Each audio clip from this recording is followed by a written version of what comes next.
हे भौजी सुनता हो? का हुआ छटकाऊ? जवान तोहरे मन से धु है ना। गांव घूम घूम ना सब मेहरारू ना काम करत हैं। केहू बर्तन माजी है, केहू खाना बनाई है, केहू जाके बाजार सामान लेके है, केहू गोड़ में जी है। तो हाथ कभी कुल ना करत हुई है। सही कहता छटकाऊ, एक काम ना करते घरे हो। हाँ घरे बटबो ना केहनो।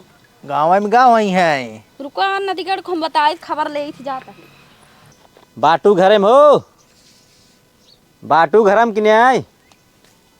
का हुआ है? जात रहे बाजारे, हम कहे कोनो सामान अगर चाहे बताओ ले आई बाजारे से।